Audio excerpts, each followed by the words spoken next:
Hello friends, સ્વાગત છે તમારું ગુજરાતી રેસીપી કિચનની અંદર। આજે હું તમારી સાથે શેર કરીશ બહાર જેવા એકદમ ટેસ્ટી સોજીના ઉત્તપમ બનાવવાની રેસીપી। તો આ સોજીના ઉત્તપમ તમે ઘરે ખૂબ ઓછા સમયની અંદર અને સહેલાઈથી બનાવી શકો છો। તો સોજીના ઉત્તપમ બનાવવા માટે તમે આ જોઈ શકો છો, મેં અહીંયા એક બાઉલની અંદર સોજી લીધો છે અને એક વાડકી અહીંયા મોરું દહીં લીધું છે। તો મેં એક મોટો બાઉલ લીધો છે, તેની અંદર સોજી અને દહીંને મિક્સ કરી લઈશું। તો બંનેને અહીંયા બાઉલની અંદર લઈ લીધા પછી આપણે તેની અંદર થોડું પાણી ઉમેરી અને ખીરું બનાવી લઈશું। તો આ રીતે તમારે થોડું પાણી ઉમેરતા જઈને ખીરું બનાવી લેવાનું છે। તો સોજી અને દહીંને બાઉલની અંદર લઈ લીધા પછી અહીંયા થોડું પાણી ઉમેરીને તમે જોઈ શકો છો, મેં અહીંયા એક ખીરું બનાવી લીધું છે। તો આટલું તમારે અહીંયા મીડિયમ પાતળું ખીરું બનાવવાનું છે ઉત્તપમ બનાવવા માટે। તો જોઈ શકો છો આપણું અહીંયા ખીરું સરસ અહીંયા તૈયાર થઈ ગયું છે। તો હવે આપણે ખીરાને 15 મિનિટ માટે ઢાંકીને રહેવા દઈશું। તો અહીંયા ઉત્તપમના ખીરાને ઢાંકી 15 મિનિટ જેટલો સમય થઈ ગયો છે। તો હવે આપણે ખીરાને ચેક કરી લઈશું। તો તમે જોઈ શકો છો આપણો સોજી એકદમ સરસ રીતે અહીંયા ફૂલી ગયો છે। તો બધું સરસ આપણે અહીંયા મિક્સ કરી લઈશું। તો હવે આપણે ખીરાની અંદર 1 ચમચી આદુ મરચાંની પેસ્ટ ઉમેરીશું, સાથે સ્વાદ પ્રમાણે મીઠું ઉમેરીશું, 1 ચમચી તેલ ઉમેરીશું, બધું જ ખીરા સાથે મિક્સ કરી લઈશું। તો હજુ અહીંયા મને થોડું ખીરું જાડું લાગી રહ્યું છે, એટલે હું અહીંયા ખીરાની અંદર 2 થી 3 ચમચી જેટલું પાણી ઉમેરી રહ્યો છું। આ રીતે જો તમને તમારું ખીરું જાડું લાગતું હોય તો તમારે અહીંયા પાણી ઉમેરી લેવાનું છે અને બધું સરસ મિક્સ કરી લેવાનું છે। તો પાણી ઉમેરીને આપણે અહીંયા ખીરાને મિક્સ કરી લીધું છે। તો તમે જોઈ શકો છો એકદમ પરફેક્ટ ખીરું આપણું બનીને તૈયાર છે। તો આ રીતનું ખીરું તમારું અહીંયા બનવું જોઈએ ઉત્તપમ બનાવવા માટે। તો ખીરું આપણું અહીંયા ઉત્તપમનું તૈયાર છે। તો હવે આપણે ઉત્તપમ બનાવીશું।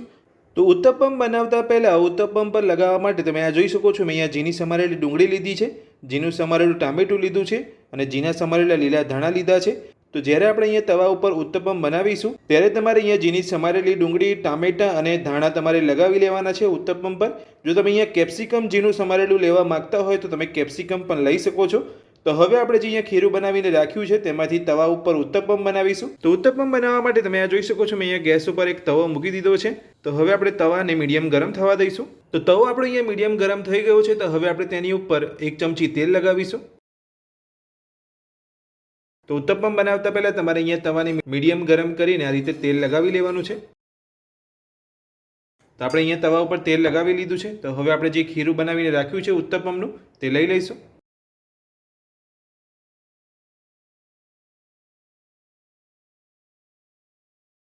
તો ઉત્તપમનું ખીરું આપણે અહીંયા તવા ઉપર લઈ લીધું છે। તો ગેસની મીડિયમ ફ્લેમ પર જ તમારે અહીંયા થવા દેવાનું છે।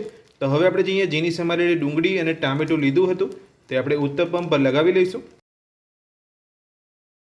અને ઉત્તપમને ગેસની મીડિયમ ફ્લેમ પર થવા દઈશું।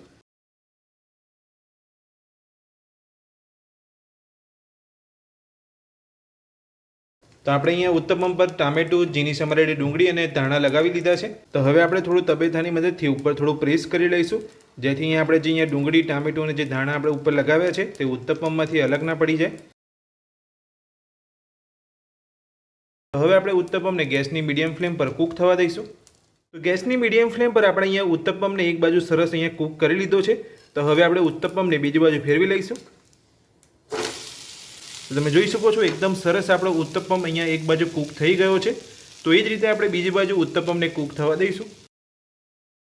તો હવે આપણે ઉત્તપમને બીજી બાજુ ફેરવી લઈશું। તો તમે આ જોઈ શકો છો બીજી બાજુ પણ એકદમ સરસ ઉત્તપમ કૂક થઈ ગયો છે અને એકદમ સરસ આપણો ઉત્તપમ બનીને તૈયાર છે। તો હવે આપણે ઉત્તપમને એક ડીશની અંદર લઈ લઈશું અને આ જ રીતે બધા જ ઉત્તપમ બનાવી લઈશું। તેવી જ રીતે આપણે અહીંયા બીજો ઉત્તપમ બનાવી લઈશું।